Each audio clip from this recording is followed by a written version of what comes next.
Thank you, sir. Thank you. Please. Justice.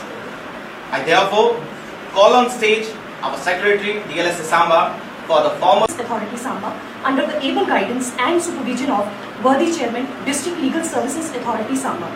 One of the fundamental features that form the edifice of Indian legal system is ensuring social, economic and political justice, which is critical for humanity as it restores a sense of equal citizenship.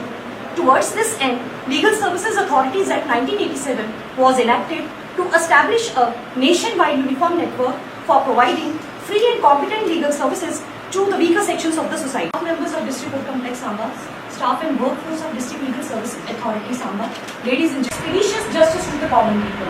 Well, it is indeed my honor and pleasant privilege to extend a Legal Services Authority Samba is one of such efforts towards the attainment of mandate of NALSA.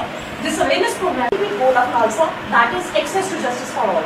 Today's program, which has got organized.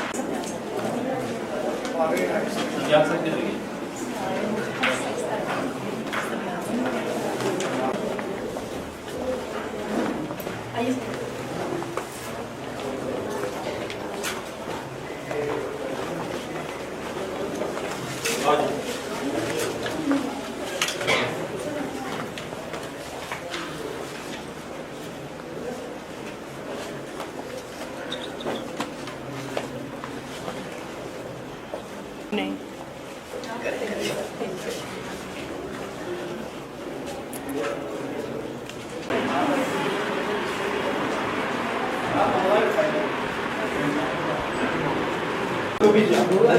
Photos में है आप authorise person है from jail.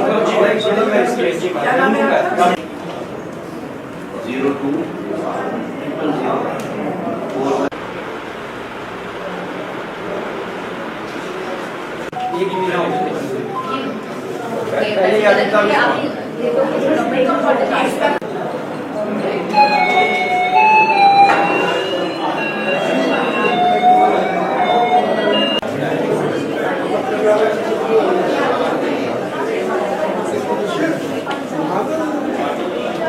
यहाँ लोक अदालत जो है national लोक अदालत हो रही है और इस लोक अदालत में हमने 4 बेंचेस बनाए हैं। एक जो पहला बेंच है वो मोटर एक्सीडेंट्स क्लेम्स ट्रिब्यूनल के केसेस हैं, जो भी एक्सीडेंटल मैटर्स हैं, जो भी एक्सीडेंट के केसेस हैं वो इस बेंच में रखे हैं। दूसरे बेंच में हमारे जो हैं वो सिविल केसेस हैं और तीसरे बेंच में हमारे जो हैं वो नेगोशिएबल इंस्ट्रूमेंट एक्ट जो चेक बाउंस वाले केसेस हैं वो रखे हुए हैं और चौथे बेंच में जो हैं वो हमारे ट्रैफिक चलान वगैरह उसमें वो रखे हैं। और हमें उम्मीद है कि ज़्यादा से ज़्यादा मैटर्स जो हैं, केसेस जो हैं वो आज की इस नेशनल लोक अदालत में सेटल होंगे।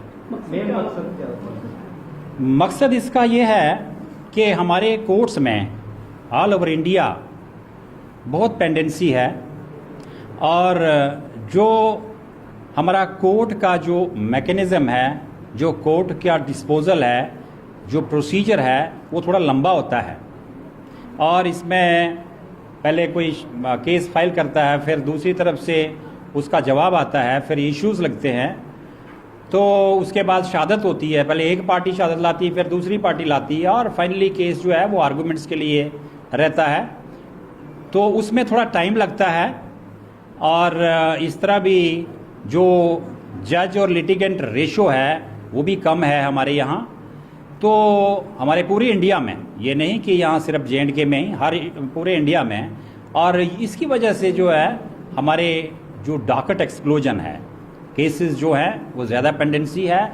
और अब इस सब को देखते हुए लेजिस्लेशन ने एक कानून लाया है, वो सेक्शन 89 है, जो अल्टरनेट डिस्प्यूट रेजोल्यूशन के नाम से, तो उसके तहत हम केसेस का डिस्पोजल जो है वो जो ये हमारा सिस्टम जो है, प्रोसीजर जो लंबा प्रोसीजर चलता है, उसके अलावा भी हम मीडिएशन, आर्बिट्रेशन, कंसिलिएशन और लोक अदालत के ज़रिए भी ये केसेस जो हैं ये हम डिसाइड सेटल करते हैं। और इससे क्या होता है कि इसमें कोई हारता नहीं है, इसमें दोनों फ्रीक जो हैं क्योंकि हर केस में दो फरीक होते हैं, एक केस करने वाला और दूसरा जिसके खिलाफ केस होता है।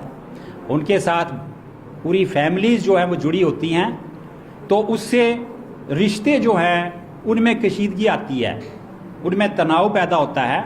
लेकिन जो मैटर जो है लोक अदालत में दोनों की मर्जी से with consent of both the parties जो फैसले होते हैं, जो सेटलमेंट होती है, उसमें विन विन सिचुएशन है दोनों के लिए, चाहे वो केस करने वाला है चाहे वो जिसके खिलाफ केस किया है।